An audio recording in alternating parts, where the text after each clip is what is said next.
Dear viewers, Assalamu alaikum. I am Abdul Rashid, Executive Director, Ali College of Technology, Haripur, Hazara Division, Pakistan. I am welcoming you in my YouTube channel, Technical Education in Pakistan. Today, Friday, 25th December 2020. Today, I am going to show you a lecture in which we check the polarity of the transformer. By this check, we can connect two or more than two transformers in parallel. बच्चों, ये जो lecture है इसलिए perform किया जा रहा है जब कभी भी लोड ज़्यादा होता है तो वापटा वाले दो या तीन ट्रांसफार्मर को आपस में पैरेलल में कनेक्शन करते हैं। तो ये लेक्चर हमारे इस ट्रेनर के इस मॉड्यूल पर, ये ट्रांसफार्मर के मॉड्यूल लगे हुए हैं, इन मॉड्यूल पर ये हमारा टेस्ट परफॉर्म किया जाता है। तो जब कभी भी हम दो ट्रांसफार्मर को पैरेलल में लगाते हैं तो हम उसकी पोलैरिटी को चेक करते हैं। तो ये जो टेस्ट हम परफॉर्म कर रहे हैं इस ट्रेनर पर, मैंने पहले बताया है कि ये ट्रेनर सेकंड ईयर के चंद सब्जेक्ट को भी परफॉर्म करता है और थर्ड ईयर के भी चंद सब्जेक्ट को ये परफॉर्म करता है। तो अब ये थर्ड ईयर का जो सब्जेक्ट है एसी मशीन, उसमें ट्रांसफार्मर पर मुख्तलिफ किस्म के टेस्ट परफॉर्म किए जाते हैं। तो हम उसमें से एक टेस्ट जिसको check the polarity of the transformer कहते हैं, टीचर साहब उसको परफॉर्म करेगा।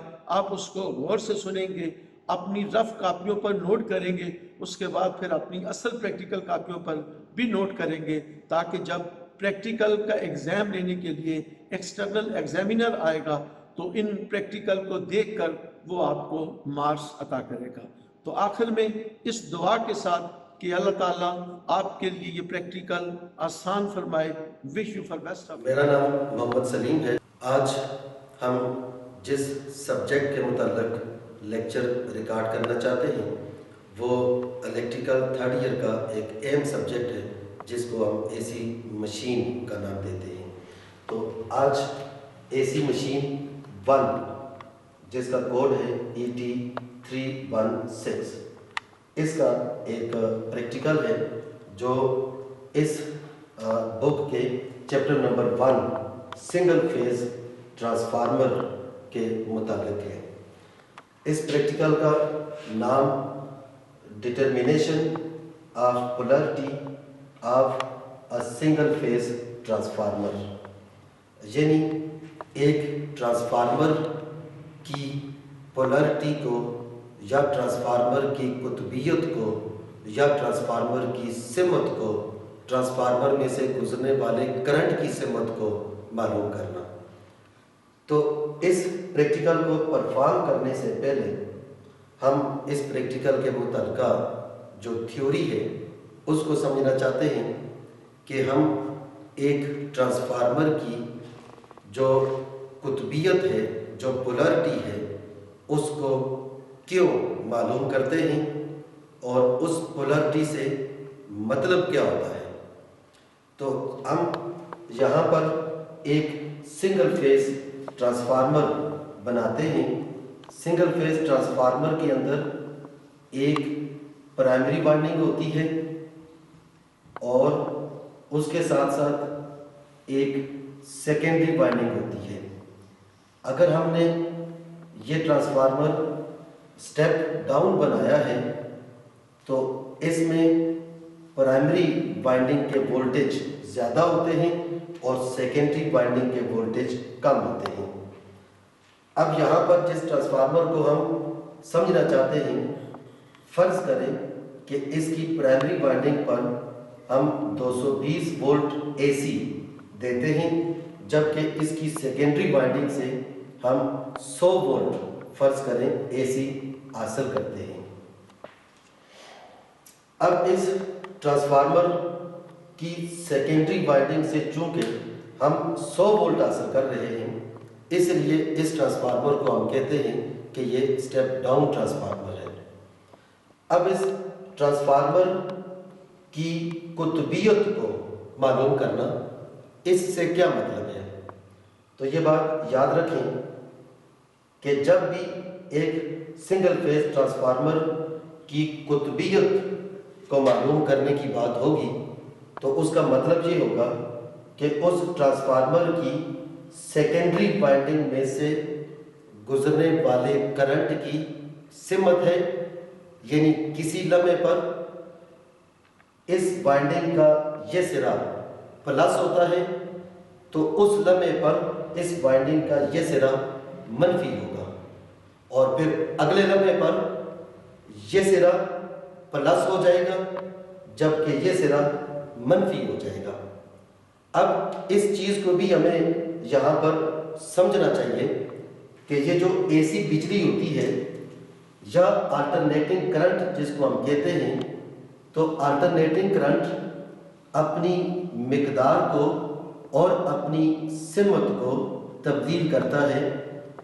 इसमें यहाँ पर 0, उसके बाद इसकी साइन वेव +1, +2, +3, +4 और फिर इसी तरह जब ये +4 के बाद यानी मैक्सिमम वैल्यू इसकी +4 आ गई तो यहाँ से ये नीचे आना शुरू होती है, आकर 0 पर आती है और फिर 0 से ये नेगेटिव साइड पर -1, -2, -3, -4 और यहाँ पर इसकी मैक्सिमम वैल्यू आती है और यहाँ से दोबारा 0 हो जाती है। तो हमें इस चीज़ का पहले से ये पता है कि जो एसी बिजली है वो अपनी एक तो मिकदार को तब्दील करती है और दूसरा फिर अपनी सिमत को तब्दील करती है। तो जब एक ट्रांसफार्मर को हम एसी वोल्टेज देते हैं तो उस वक्त भी इसी तरह एसी बिजली अपनी मिकदार को और अपनी सिमत को तब्दील करती है। एक उसका प्लस हाफ साइकिल होता है और एक उसका मनफी हाफ साइकिल होता है।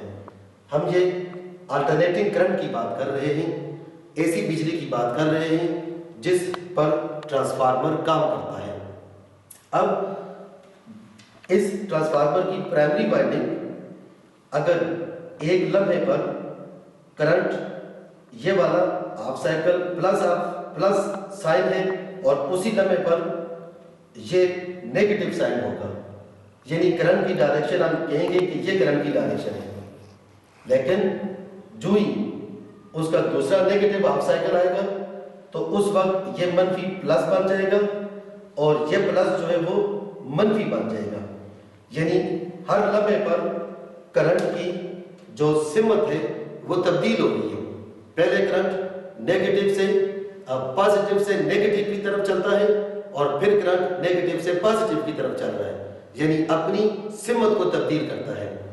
तो जब प्राइमरी वाइंडिंग का करंट इस तरीके से अपनी सिमत को तब्दील करता है तो इसी वजह से हमारी ट्रांसफार्मर की जो सेकेंडरी वाइंडिंग है इसमें ईएमएफ पैदा होती है, और जब हम इस ईएमएफ को या इन वोल्टेजेस को आगे किसी लोड को देते हैं तो फिर लोड में से करंट गुजरता है, और जब लोड में से करंट गुजरता है तो उस करंट की साइन वेव भी इसी तरह बनती है और इस तरह पहले प्लस हाफ साइकिल और फिर मनफी हाफ साइकिल। तो जब हम इसकी सेकेंडरी वाइंडिंग की बात करते हैं तो एक लम्हे पर अगर इस वाइंडिंग का ये सिरा प्लस होता है तो उसी लम्हे पर ये सिरा उसका मनफी होगा, यानी करंट इस सिमत में चल रहा होगा। लेकिन जब इसका नेगेटिव हाफ साइकिल आएगा तो उस वक्त ये मनफी प्लस बन जाएगा और फिर ये प्लस जो है वो मनफी बन जाएगा। तो इस तरह करंट की सिमत जो है वो चेंज हो जाएगी। तो सेकेंडरी वाइंडिंग में से गुजरने वाले करंट की सिमत को मालूम करना, ये कहते हैं हम determination of polarity of single phase transformer. तो हम पोलैरिटी सेकेंडरी वाइंडिंग की मालूम करते हैं। हमारा मकसद करंट की सिमत को मालूम करना सेकेंडरी वाइंडिंग का है। प्राइमरी वाइंडिंग को जो वोल्टेज हमने दिए हैं उनको उनकी सिमत को हम मालूम नहीं करते। हमारा मकसद सेकेंडरी वाइंडिंग के अंदर से गुजरने वाले करंट की सिमत को मालूम करना। अब सवाल ये पैदा होता है कि हम एक ट्रांसफार्मर की सेकेंडरी वाइंडिंग में से गुजरने वाले करंट की सिमत को क्यों मालूम करते हैं, जबकि हम इस ट्रांसफार्मर के साथ आगे कोई लोड लगाते हैं। अब मैं इस ट्रांसफार्मर की सेकेंडरी वाइंडिंग पर यहाँ पर एक लोड लगा देता हूँ, फिर इसी के साथ एक और लोड ये लगा देता हूँ। अब जब ये सेकेंडरी वाइंडिंग में 100 वोल्ट पैदा हो रहे हैं तो ये 100 वोल्ट हमारे इस लोड को भी मिल रहे हैं और इस लोड को भी हमारे 100 वोल्ट मिल रहे हैं। तो सेकेंडरी वाइंडिंग का करंट ऐसे आता है, इस लोड में से गुजरता है, इसमें से गुजरता है और यहाँ पर आकर जमा होकर वापस इसके दूसरे सिरे की तरफ आ जाता है। अब चूंकि ये अल्टरनेटिंग करंट है तो एक लम्हे पर ये ऐसे जाएगा, तो अगले हाफ साइकिल के अंदर ये ऐसे जाएगा, अपनी सिमत को तब्दील करेगा। तो सवाल ये था कि जनाब हम एक ट्रांसफार्मर की सेकेंडरी वाइंडिंग जो है उसके अंदर से गुजरने वाले करंट की सिमत को क्यों मालूम करते हैं?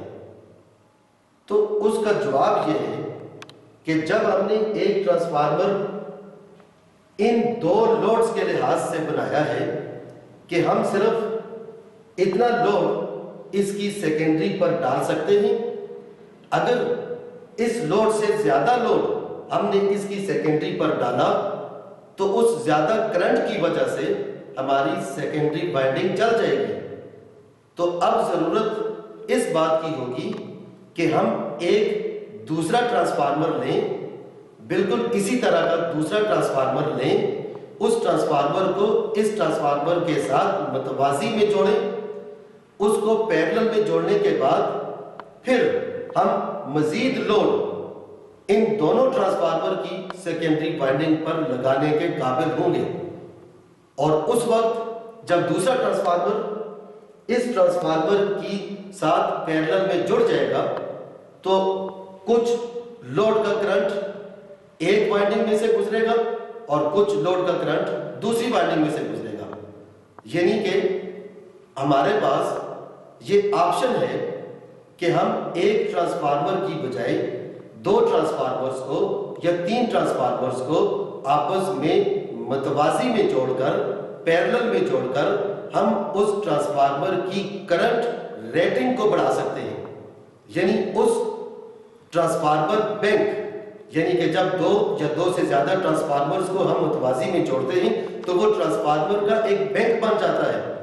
तो उस बैंक की मदद से हम लोड को ज्यादा कर सकते हैं और अपने जरूरत के मुताबिक उन ट्रांसफार्मर्स को लगाकर मतलूबा लोड का करंट हम हासिल कर सकते हैं। तो ये वजह है कि हमें एक ट्रांसफार्मर की पोलैरिटी को मालूम करने की जरूरत पड़ती है।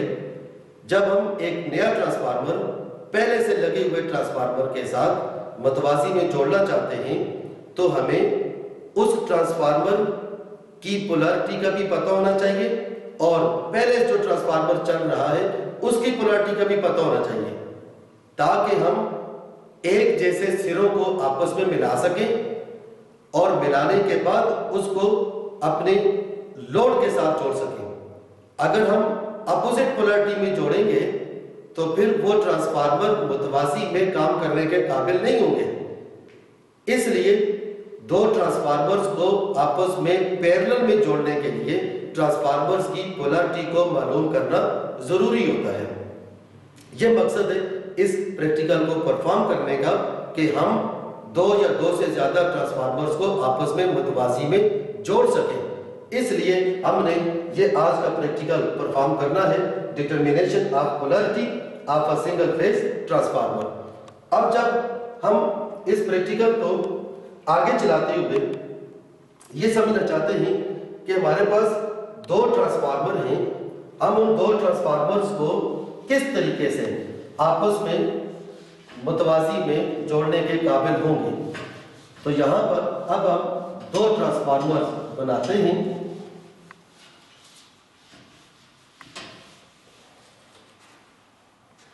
अब देखिए जनाब कि एक ट्रांसफार्मर हमारे पास ये आ जाता है, ये इस ट्रांसफार्मर की प्राइमरी वाइंडिंग है। फिर उसके बाद इस ट्रांसफार्मर की ये सेकेंडरी वाइंडिंग आ जाती है। अब हमने ये एक ट्रांसफार्मर जो है वो स्टेप डाउन ट्रांसफार्मर हम इसको नाम देते हैं। प्राइमरी वाइंडिंग ज्यादा टर्नों पर, सेकेंडरी वाइंडिंग कम टर्नों पर।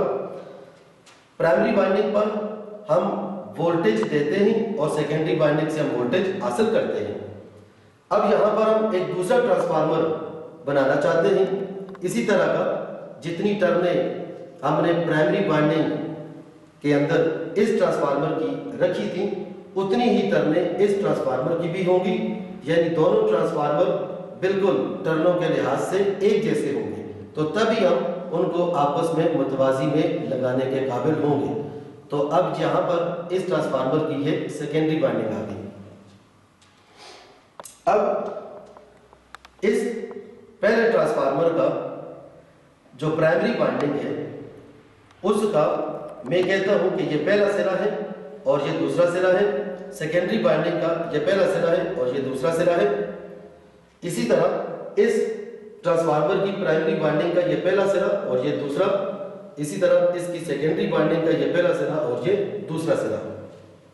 अब हम इस ट्रांसफार्मर के जो प्राइमरी वाइंडिंग का पहला सिरा है उसको आपस में यहां पर मिला दें, और फिर जो इस वाइंडिंग का दूसरा सिरा है उसको इस ट्रांसफार्मर के प्राइमरी वाइंडिंग के दूसरे सिरे के साथ मिला दें, और फिर उसके बाद यहां पर हम एक सप्लाई की तार दे दें और यहां पर हम अपनी सप्लाई की तार दे दें। जो वोल्टेज हम स्टेप डाउन करना चाहते हैं उन वोल्टेज को हम इनकी प्राइमरी वाइंडिंग पर दे दें।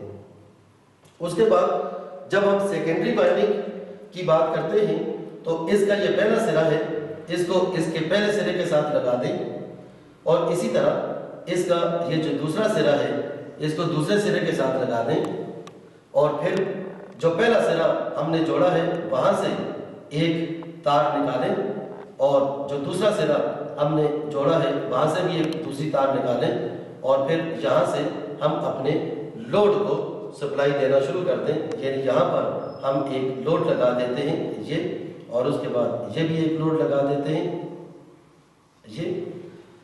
तो अब ये ट्रांसफार्मर आपस में मुतवाजी में जुड़ गए, यानी कि दो ट्रांसफार्मर की प्राइमरियों को और सेकेंडरियों को आपस में जोड़ दिया और प्राइमरियों को आपस में जोड़ दिया।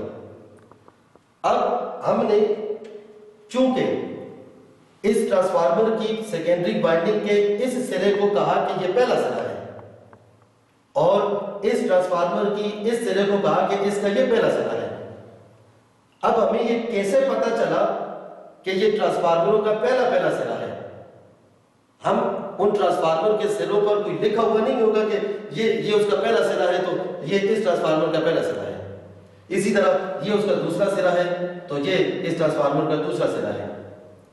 हमें इनके सिरों को मालूम करने के लिए और फिर इनमें से गुजरने वाले करंट की सिमत को जज करने के लिए, महसूस करने के लिए कि भाई करंट इधर से पहले हाफ साइकिल के दौरान अगर यहां से ऐसे गुजरता है तो उसी वक्त इस ट्रांसफार्मर के अंदर भी ऐसे गुजरना चाहिए, और दूसरे हाफ साइकिल के दौरान अगर इसका करंट ऐसे गुजरता है तो फिर इसका करंट भी ऐसे गुजरना चाहिए।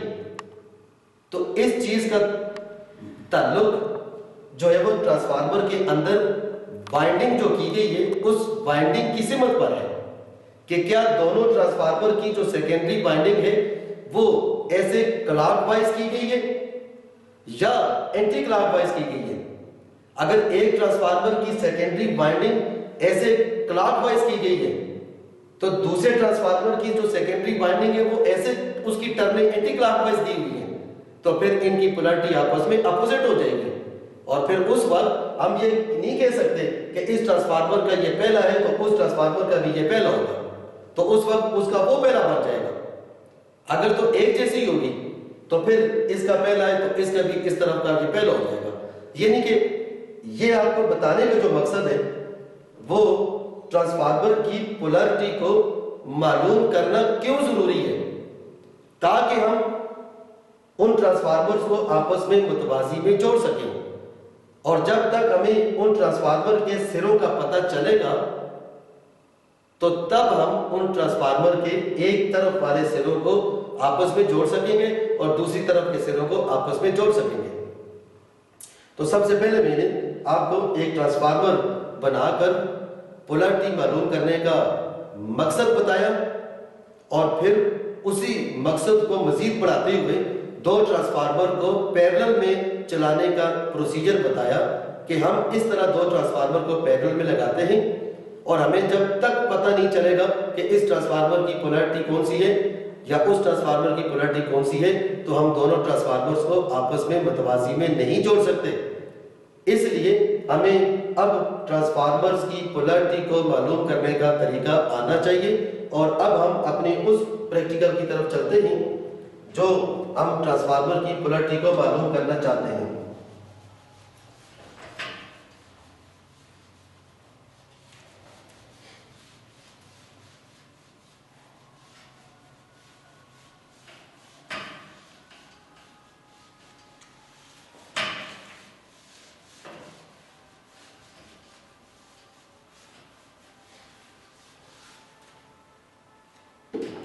तो उसी तरह हम सबसे पहले एक ट्रांसफार्मर यहाँ पर बनाते हैं और उसकी यहाँ पर एक प्राइमरी वाइंडिंग जो है वो बना देते हैं यहाँ पर, और ये आयरन कोर की पत्रियाँ आ जाती हैं। यहाँ पर उस ट्रांसफार्मर की हम सेकेंडरी वाइंडिंग बना देते हैं। अब हमने इस ट्रांसफार्मर की ये जो प्राइमरी वाइंडिंग है और ये जो सेकेंडरी वाइंडिंग है, इस ट्रांसफार्मर पर हमने ये टेस्ट करना है, ये प्रैक्टिकल परफॉर्म करना है और इसकी पोलैरिटी को मालूम करना है। तो इसकी पोलैरिटी को मालूम करने के लिए जो पहला प्रोसीजर है वो ये है कि इसकी जो हाई वोल्टेज साइड है, हाई वोल्टेज साइड का मतलब ये है कि जिस तरफ वोल्टेज ज़्यादा है, अगर ये स्टेप डाउन ट्रांसफार्मर है तो इसकी primary winding high voltage side होगी और जो सेकेंडरी वाइंडिंग है वो लो वोल्टेज साइड होगी। तो प्राइमरी वाइंडिंग जो कि हाई वोल्टेज वाइंडिंग है, इस वाइंडिंग पर आप एक तरफ आप एक निशान लगा दें या इसके साथ आप एक टेप लगा कर लिख लें कि यहाँ पर ये H1 है, ये सिरा हमारा H1 है। उसके बाद इसी तरह इसके दूसरे सिरे को हम नाम दे सकते हैं कि ये H2 है।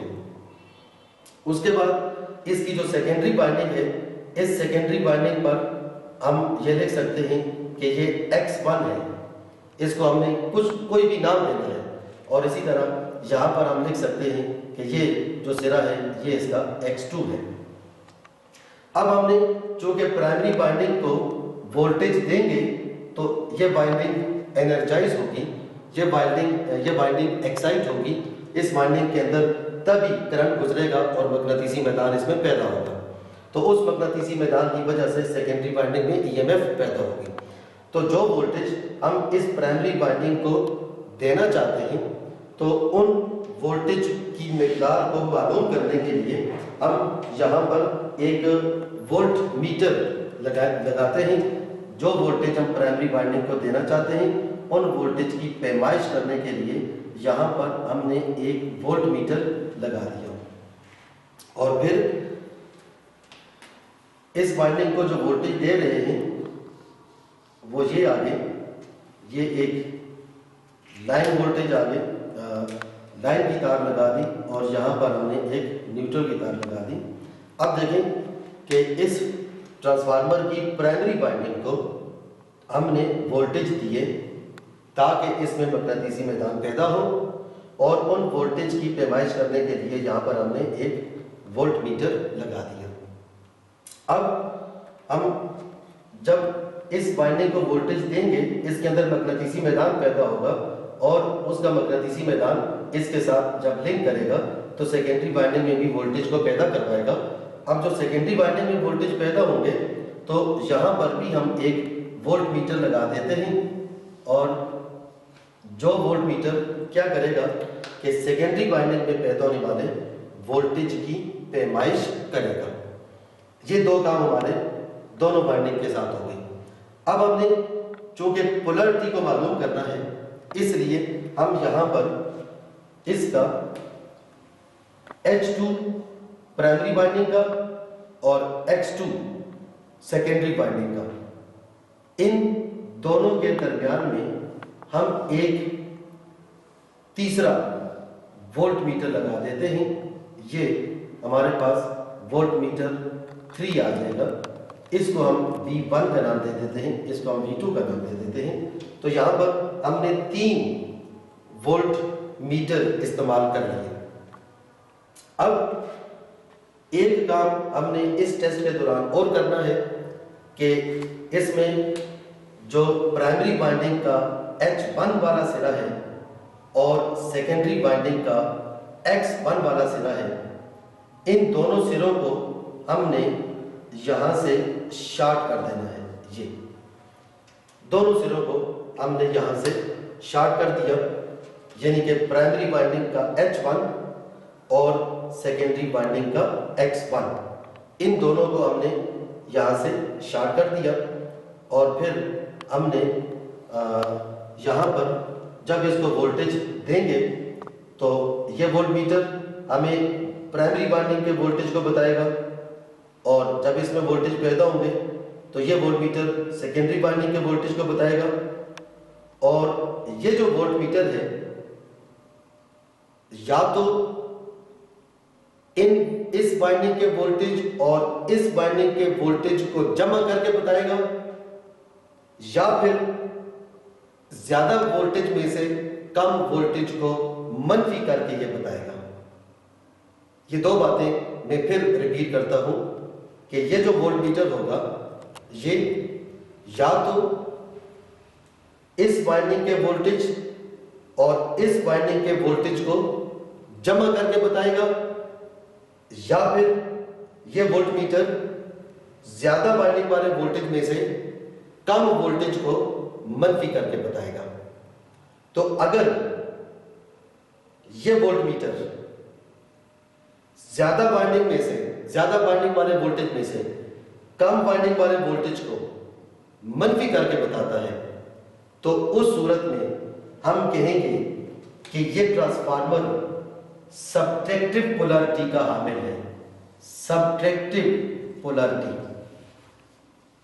सबट्रैक्टिव पोलैरिटी का हामिल है, यानी कि इसकी जो कुतबियत है वो मनफी वाली है। सबट्रैक्टिव पोलैरिटी का ये हामिल है। अगर इस वोल्ट मीटर की रीडिंग जो है वो इस तरह आए कि ज्यादा वाइंडिंग के जो ज्यादा वोल्टेज जिस वाइंडिंग को मिलते हैं उन वोल्टेज में से कम वाइंडिंग वाले वोल्टेज को मनफी करने के बाद ये वोल्ट मीटर अगर रीडिंग देता है तो उस वक्त ये ट्रांसफार्मर सबट्रैक्टिव पोलैरिटी का हामिल होगा।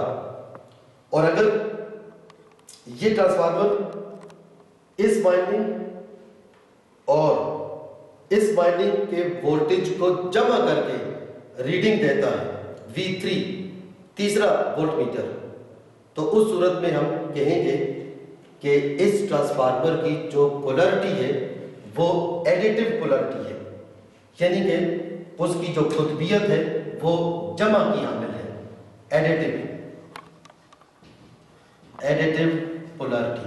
तो ये दो किस्म की पोलैरिटियों का हमें पता चल सकता है, या तो ट्रांसफार्मर सबट्रैक्टिव पोलैरिटी का हामिल होगा और या ट्रांसफार्मर जो है वो एडिटिव पोलैरिटी का हामिल होगा। हम एक ट्रांसफार्मर को इस तरीके से टेस्ट करेंगे, या तो वो सबट्रैक्टिव पोलैरिटी का हामिल होगा या तो वो एडिटिव पोलैरिटी का हामिल होगा। अब जब हम दूसरा ट्रांसफार्मर जो इसके साथ मुतवाजी में लगाना चाहते हैं उस ट्रांसफार्मर की जब हम पोलैरिटी को टेस्ट करेंगे तो वो भी या तो सबट्रैक्टिव होगा या तो एडिटिव होगा।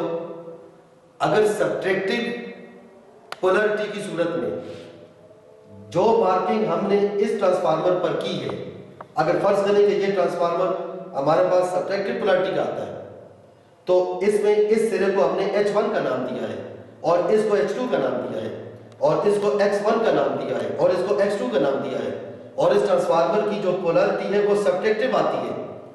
दूसरा ट्रांसफार्मर हम लेते हैं उसकी पोलरिटी भी अगर सब्ट्रैक्टिव है तो उसके H1 को और इसके H1 के साथ मिलाकर पैरेलल में जोड़ेंगे और उसके H2 को इस H2 के साथ और उसके X1 को X1 के साथ और उसके X2 को X2 के साथ।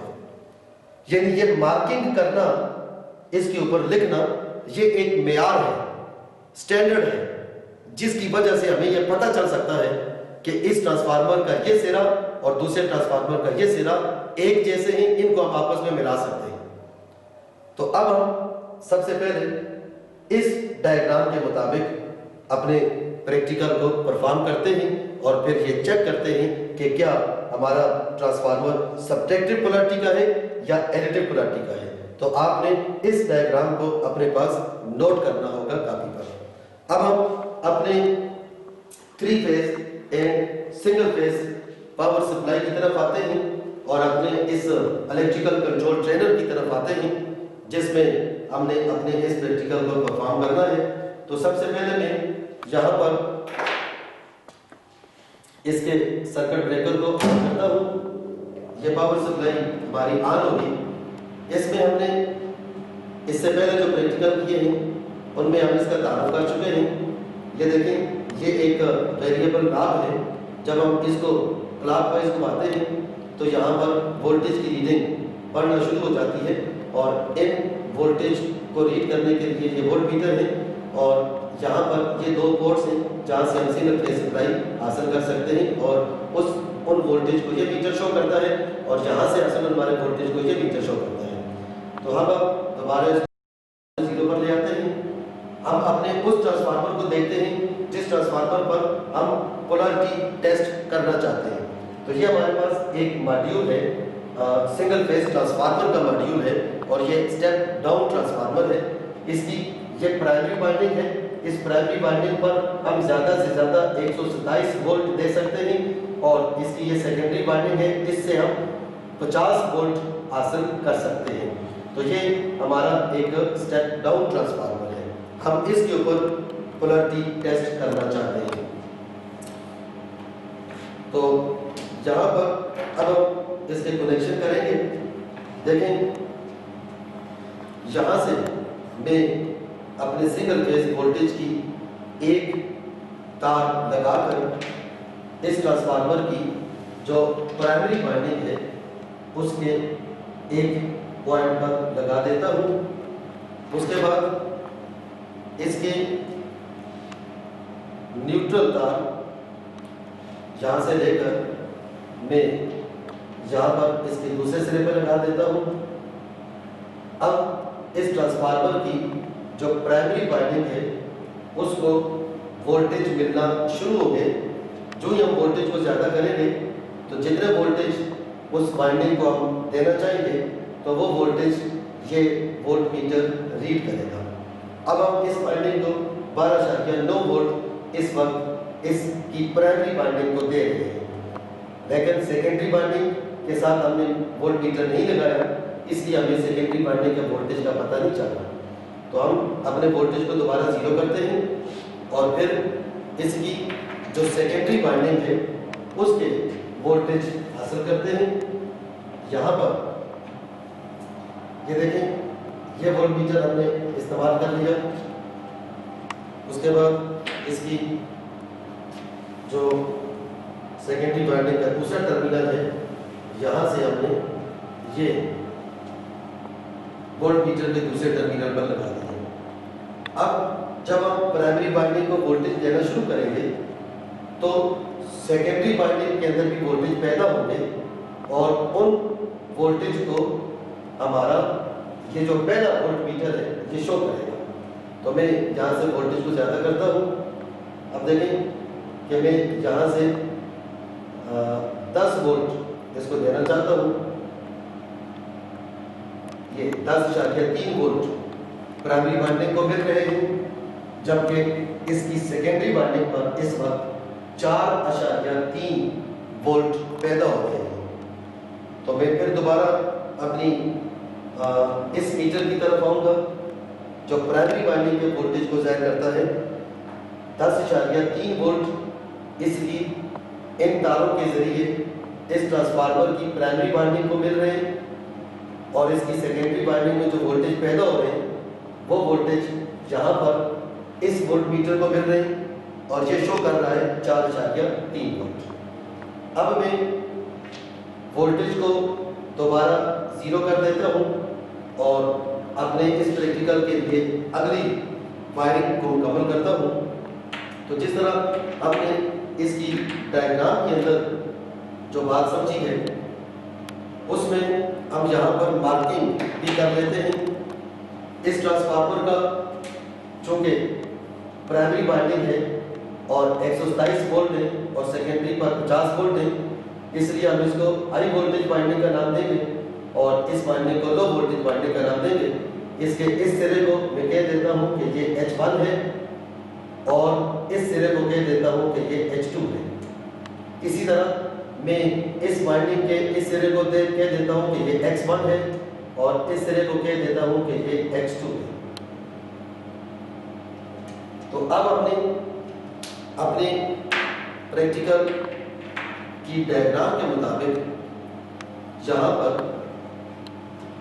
जो H2 है उसको यहाँ से प्राइमरी वाइंडिंग का H2 वाला सिरा यहाँ पर एक तार लगाकर अपने वोल्ट मीटर के एक पॉइंट पर लगा दी और फिर उसके बाद जो सेकेंडरी वाइंडिंग का H2 वाला पॉइंट है यहाँ से हमने एक तार निकालकर वोल्ट मीटर जो नंबर 2 लगाया है हमने वहाँ पर हमने लगा दी यहाँ पर। अब इस प्रैक्टिकल की वायरिंग का जो आखिरी मरहला है वो ये है कि हमने प्राइमरी वाइंडिंग की H1 वाली साइड और सेकेंडरी वाइंडिंग की जो X1 है इसको आपस में शॉर्ट कर दिया, एक तार के जरिए इसको आपस में मिला दिया। अब यह वोल्ट मीटर प्राइमरी वाइंडिंग के वोल्टेज को जाहिर करता है और ये वोल्टेज अभी 0 है, यानी कि अभी हम प्राइमरी वाइंडिंग को वोल्टेज नहीं दे रहे। अब हम सेकेंडरी वाइंडिंग के वोल्टेज को देखते हैं कि ये वोल्ट मीटर सेकेंडरी वाइंडिंग के वोल्टेज को जाहिर करता है। सेकेंडरी वाइंडिंग के अंदर की वोल्टेज इस वक्त 0 है और फिर हमने जो तीसरा वोल्ट मीटर इस्तेमाल किया है जिसके एक तार प्राइमरी के H2 से ली है और जिसकी दूसरी तार सेकेंडरी के X2 टर्मिनल से ली है, तो इस वक्त ये मीटर भी 0 शो कर रहा है। अब हम अपने ट्रांसफार्मर को टेस्ट करने के लिए उसकी प्राइमरी वाइंडिंग पर वोल्टेज देना शुरू करते हैं। तो मैं यहाँ से 10 वोल्टेज तकरीबन देता हूँ। ये देखें, ये 10.5 वोल्ट या 4 वोल्ट हम इसकी ट्रांसफार्मर की प्राइमरी वाइंडिंग को यहाँ पर दे रहे हैं और सेकेंडरी वाइंडिंग उस वक्त हमें वोल्टेज बता रही है 4.3 ये सेकेंडरी वाइंडिंग पर वोल्टेज हासिल हो गए, जबकि ये जो हमारा वोल्ट मीटर नंबर 3 हमने इस्तेमाल किया है तो ये वोल्ट मीटर हमें 6 वोल्ट बता रहा है। तो इसका मतलब ये हुआ कि प्राइमरी वाइंडिंग के 10.3 या 10.4 और सेकेंडरी वाइंडिंग के वोल्टेज 4.3, तो ज्यादा वोल्टेज में से कम वोल्टेज को मनफी करें तो तब जवाब आता है 6 वोल्ट। तो जिस तरह अभी हमने थ्योरी के अंदर ये बात समझी कि अगर तो वोल्टेज जो प्राइमरी वाइंडिंग के वोल्टेज हैं उनमें से सेकेंडरी वाइंडिंग के वोल्टेज को मनफी करके अगर ये वोल्ट मीटर हमें बताता है तो फिर ये ट्रांसफार्मर हमारा सब्ट्रैक्टिव पोलैरिटी का है। सब्ट्रैक्टिव पोलैरिटी यानी इसकी कुतबियत मनफी है। और अब इस ट्रांसफार्मर की हमें कुतबियत का पता चल गया कि ये ट्रांसफार्मर हमारा इस सूरत में जब हमने कनेक्शन किए हैं तो ये सब्ट्रैक्टिव पोलैरिटी का आमिल है। तो जब हम दूसरा ट्रांसफार्मर एक टेस्ट करते हैं तो अगर उस ट्रांसफार्मर की भी यही पोजीशन निकलती है, सब्ट्रैक्टिव पोलैरिटी का हामिल होता है, तो फिर उसका जो सिरा H2 होगा वो इसके H2 के साथ मिलाएंगे और उसका सिरा H1 इसके H1 के साथ, और उसका X1 इस X1 के साथ और उसका X2 इस X2 के साथ। यानी प्रैक्टिकल को परफॉर्म करने का हमारा मकसद क्या है? वो मकसद है दो ट्रांसफार्मर्स को आपस में मुतवाज़ी में जोड़ना। तो जोड़ने के लिए हर एक ट्रांसफार्मर के सिरे का हमें पता हो कि ये इसका स्टार्टिंग पॉइंट है और ये उसका एंडिंग पॉइंट है, और जब तक हमें ये चीज़ क्लियर नहीं होगी उस वक्त तक हम दो ट्रांसफार्मर्स को आपस में मुतवाज़ी में नहीं लगा सकते। तो अब हम इसी ट्रांसफार्मर को एडिटिव पोलैरिटी का हामिल बनाना चाहते हैं। एडिटिव पोलैरिटी का हामिल ये ट्रांसफार्मर, अब हम उसको एडिटिव पोलैरिटी का हामिल बनाना चाहते हैं, लेकिन उससे पहले मैं यहाँ पर वोल्टेज को थोड़ा सा बढ़ाकर फिर आपको कंफर्म करा दूँ। ये मैं वोल्टेज को 10 की बजाय यहाँ पर ये देखें कि 20 वोल्ट दे रहा हूँ, और 20 वोल्ट पर अब सेकेंडरी वाइंडिंग 8.4 वोल्ट पैदा कर रही है, और 20 में से 8.4 निकाले तो पीछे 4.9, यानी वोल्टेज ज़्यादा करने पर भी हमें ये बात कंफर्म हो रही है कि ये ट्रांसफार्मर हमारा सब्ट्रैक्टिव पोलैरिटी का है। अब हम अपने वोल्टेज को जो है वो 0 पर ले आते हैं, और 0 पर लाकर अपने इस टेस्ट को जो है वो एंड करते हैं। ये ट्रांसफार्मर हमारा सब्ट्रैक्टिव पोलैरिटी का हामिल था। अच्छा, हमारे प्रैक्टिकल का जो पहला मरहला था वो हमें क्लियर हो गया कि एक ट्रांसफार्मर की पोलैरिटी हमने मालूम की, और वो ट्रांसफार्मर सब्ट्रैक्टिव पोलैरिटी का हामिल निकला। अब हम एक ट्रांसफार्मर किस वक्त एडिटिव पोलैरिटी का हामिल होता है उसको समझने के लिए अपने इसी प्रैक्टिकल को आगे चलाते हैं, और यहाँ पर उस प्रैक्टिकल को परफॉर्म करने से पहले हम दोबारा अपनी बोर्ड पर उसकी डायग्राम को थोड़ा सा चेंज करेंगे।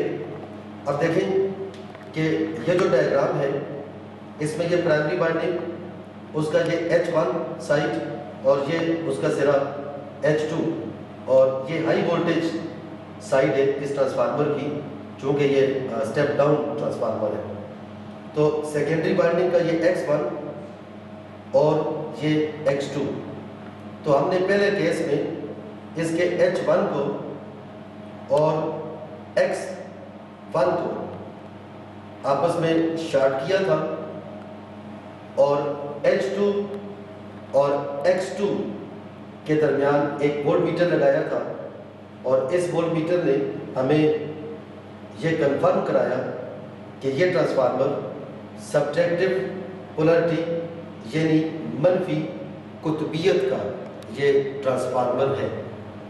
अब हम इसी ट्रांसफार्मर को अगर एडिटिव पोलैरिटी का हामिल बनाना चाहते हैं तो दूसरी डायग्राम भी हम इसके साथ बना सकते हैं, लेकिन इस डायग्राम के अंदर भी हम थोड़ी सी जो है वो चेंजिंग करें तो हमें उसकी समझ आ जाएगी। कि ये देखें, इसकी सेकेंडरी जो वाइंडिंग है उसके इस सिरे को पहले हमने X1 का नाम दिया था, अब मैं इसको X2 का नाम देता हूँ और इस सिरे को X1 कह देता हूँ। तो अब देखें कनेक्शन थोड़े चेंज हो गए कि इसमें प्राइमरी वाइंडिंग की जो H1 वाला सिरा है उसको हमने अब सेकेंडरी वाइंडिंग के X2 के साथ मिलाया है, शॉर्ट किया है, जबकि वोल्ट मीटर जो हमने तीसरा लगाया है तो ये अब प्राइमरी वाइंडिंग का H2 वाला सिरा और सेकेंडरी वाइंडिंग का X1 वाले सिरे के साथ वोल्ट मीटर लगाया है। तो पहले हमने इसको X1 कहा था और इसको X2 कहा था, तो X2 के साथ हमने वोल्ट मीटर 3 लगाया था, लेकिन अब हमने X1 के साथ वोल्ट मीटर 3 लगाया है। तो इसी डायग्राम के मुताबिक अब हम अपने इस प्रैक्टिकल को परफॉर्म करते हैं और फिर देखते हैं कि ट्रांसफार्मर की जो पोलैरिटी है उस पर क्या फ़र्क पड़ता है। तो ये देखें, यहाँ पर उसी तरह ये वायरिंग हमारी मुकम्मल है। ये और ये तार इसकी हाई वोल्टेज वाइंडिंग यानी प्राइमरी वाइंडिंग के लिए इनपुट सप्लाई मुहैया करती हैं। और उसके बाद जो यहाँ से हमने एक तार लेकर एसी वोल्ट मीटर पर लगाई थी और इसकी दूसरे सिरे को हमने यहाँ पे H1 को X1 के साथ हमने शार्ट किया था। और जो सेकेंडरी वाइंडिंग है उसके वोल्टेज के लिए हमने ये तार जो है वो लगाई थी। ये सेकेंडरी वाइंडिंग के वोल्टेज इस वोल्ट मीटर पर शो हो रहे थे, ये इसी तरह लगे रहेंगे। सेकेंडरी वाइंडिंग के लिए ये मीटर इस्तेमाल हो रहा है और ये मीटर वोल्ट मीटर 3 जो है वो इस्तेमाल हो रहा है, जो जिससे हमें ये पता चलेगा कि ट्रांसफार्मर एडिटिव पोलैरिटी का है या सब्ट्रैक्टिव पोलैरिटी का है। तो इसी तरह ये जो वोल्ट मीटर है हमारा यहाँ पर, तो ये प्राइमरी वाइंडिंग के वोल्टेज को ज़ाहिर कर रहा है। अब आपके ज़हन में दोबारा से इसकी वायरिंग आ चुकी होगी और आपको ये बात क्लियर हो चुकी होगी कि हमने इस ट्रांसफार्मर की अब H1 को X1 के साथ शार्ट नहीं करना। हमने इस ट्रांसफार्मर को इसकी प्राइमरी वाइंडिंग का जो H1 वाला सिरा है इस तार के जरिए इसको हम यहाँ से निकाल देते हैं। अब देखें कि यहाँ पर इसको मैं किसके साथ शार्ट करूँगा? सेकेंडरी वाइंडिंग के H2 के साथ। अब देखें सिर्फ हमने ये काम किया कि प्राइमरी वाइंडिंग का जो H1 था उसको हमने सेकेंडरी वाइंडिंग के X2 सिरे के साथ जो है वो शार्ट कर दिया। और जो वोल्ट मीटर हमारा लगा हुआ है वो वोल्ट मीटर उसी तरह लगा रहेगा जो जिस तरह पहले की डायग्राम के अंदर या पहले के प्रैक्टिकल के अंदर हमने लगाया था। तो वो उसी तरीके से ये वोल्ट मीटर हमारा यानी कि H2 और X के दरमियान लगा रहेगा। अब हम इस वक्त अपने इन वोल्टेज को देखते हैं कि क्या हमें वोल्ट मीटर 3 के कनेक्शन भी चेंज करने पड़ेंगे या चेंज नहीं करने पड़ेंगे। तो अगर मैं इस सूरत में इसको वोल्टेज देता हूँ तो फिर चूंकि डायग्राम जो मैंने वहाँ पे बनाई है तो उस डायग्राम के अंदर चेंजिंग हुई। वोल्ट मीटर जो हमारा लगा है वो वोल्ट मीटर अब सेकेंडरी वाइंडिंग का जो सिरा X1 बनता है उसके साथ, ये देखिए डायग्राम में जो X1 वाला सिरा है उसके साथ हमने वोल्ट मीटर 3 जो है वो लगाया है। तो अपने उस प्रैक्टिकल को करते हुए भी X1 के साथ और H2 के साथ अपने वोल्ट मीटर 3 को हमने लगाना है। तो अब देखिए यहाँ पर कि H2 के साथ तो ये वोल्ट मीटर हमारा H2 वाला सिरा वोल्ट मीटर के ऊपर लगा हुआ है, लेकिन ये जो साइड है ये वाली तो ये X2 के साथ लगी हुई है। तो इसको अब हमने X1 के साथ लगाना है। तो यहाँ से मैं इसको निकालता हूँ, यहाँ से ये दोनों शार्ट हो गए और इसको मैं यहाँ पे लगा देता हूँ X1 के साथ। अब मैं यहाँ से वोल्टेज को बढ़ाना शुरू करता हूँ और फिर देखता हूँ कि क्या प्रोसीजर। यहाँ पर मैं प्राइमरी वाइंडिंग को 10.3 ये वोल्टेज दे रहा हूँ, 10.2 वोल्ट प्राइमरी वाइंडिंग को मिल रहे हैं। जबकि जो सेकेंडरी वाइंडिंग है उसमें यहाँ पर 4.1 वोल्ट हमें इसकी सेकेंडरी वाइंडिंग से हासिल हो रहे हैं, जो कि ये हमारा वोल्ट मीटर ज़ाहिर कर रहा है। उसके बाद अब हम वोल्ट मीटर नंबर 3 को देखते हैं, 14.2 ये वोल्टेज ज़ाहिर कर रहा है। तो इसका मतलब ये हुआ कि अगर हम प्राइमरी के वोल्टेज 10.2 हैं और सेकेंडरी वाइंडिंग के वोल्टेज 4.1 हैं तो 10 और 4 14। तो इस तरह हमें ये बात पता चली कि ये इस सूरत में ये ट्रांसफार्मर हमारा एडिटिव पोलैरिटी का हामिल है। यानी हाई वोल्टेज साइड पर जितने वोल्टेज हम दे रहे हैं और लो वोल्टेज साइड पर जितने वोल्टेज हमें ट्रांसफार्मर स्टेप डाउन करके दे रहा है, उन वोल्टेज को जब हम जमा करते हैं और वो वोल्टेज वोल्टमीटर नंबर 3 हमारा जाहिर करता है, तो इसका मतलब है कि ये ट्रांसफार्मर एडिटिव पोलैरिटी का हामिल है।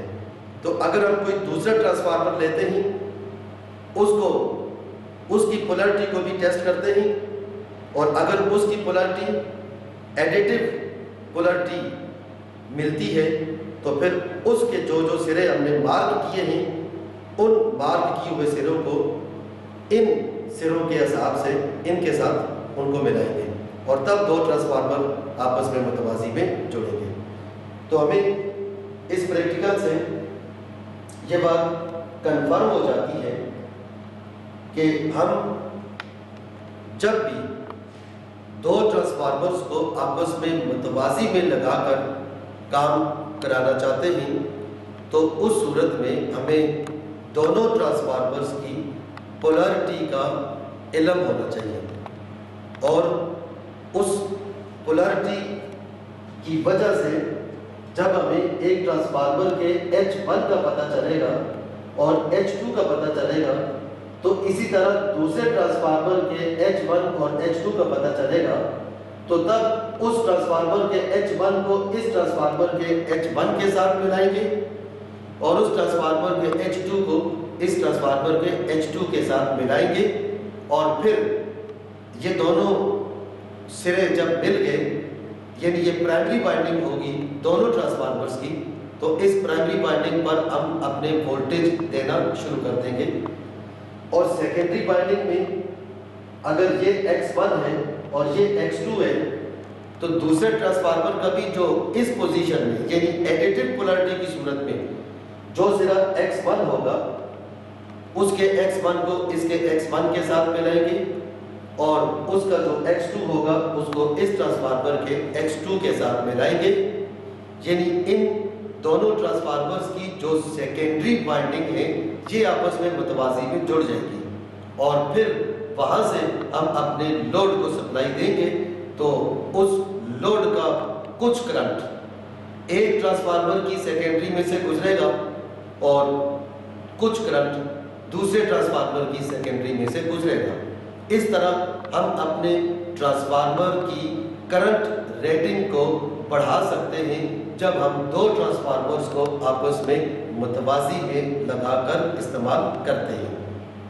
अब यहाँ पर थोड़ी सी मज़ीद इस काम को समझते हुए हम अपनी इस प्रैक्टिकल के लिए जो डायग्राम हमने बनाई है उसकी तरफ मैं दोबारा आना चाहता हूँ कि देखें, प्राइमरी वाइंडिंग का ये H1 वाला सिरा है और इसका ये H2 वाला सिरा है।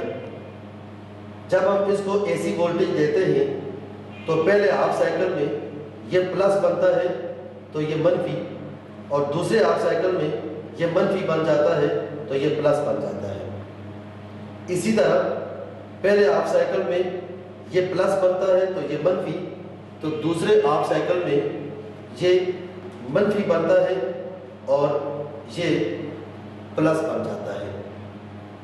तो अगर जिस हाफ साइकिल में ये प्लस बनेगा तो उस वक्त इसको हमने इसके साथ मिलाया होगा, ये टेस्ट करते हुए यानी पोलैरिटी टेस्ट करते हुए, तो यहां से जो करंट हमारा इस तरफ से ऐसे गुजरेगा ऐसे, और यहां से गुजरकर आकर वो वोल्ट मीटर की तरफ आएगा, तो इसी तरह वही करंट हमारा यहाँ पर इस तरफ आएगा और इसमें से गुजरता हुआ ये इस वोल्ट मीटर की तरफ इधर से आएगा।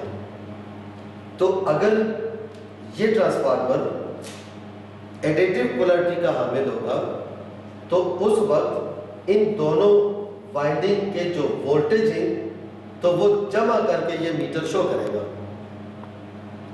और अगर ये ट्रांसफार्मर सब्जेक्टिव पोलैरिटी का हामिल होगा तो हाई वोल्टेज में से लो वोल्टेज को मनफी करने के बाद ये वोल्टमीटर शो करेगा। अब जिस तरह हमने इस ट्रांसफार्मर को इस वक्त एडिटिव पोलैरिटी का आमिल बनाया हुआ है, तो इस सूरत में दोनों वोल्टेज हमें जमा होकर मिलते हैं, यानी ये एडिटिव पोलैरिटी का है। और पिछले केस में ये ट्रांसफार्मर सब्ट्रैक्टिव पोलैरिटी का था। उस वक्त यहां से H1 और इसका X1 था ये सिरा, और H1 को X1 के साथ शार्ट किया हुआ था। उस वक्त इनके वोल्टेज में से ये वोल्टेज मनफी करके ये वोल्टमीटर हमारा शो कर रहा था। तो हमें इस प्रैक्टिकल के अंदर ये बात भी क्लियर हुई कि जो एसी बिजली है वो हर हाफ साइकिल के बाद अपनी सिमत को चेंज करती है।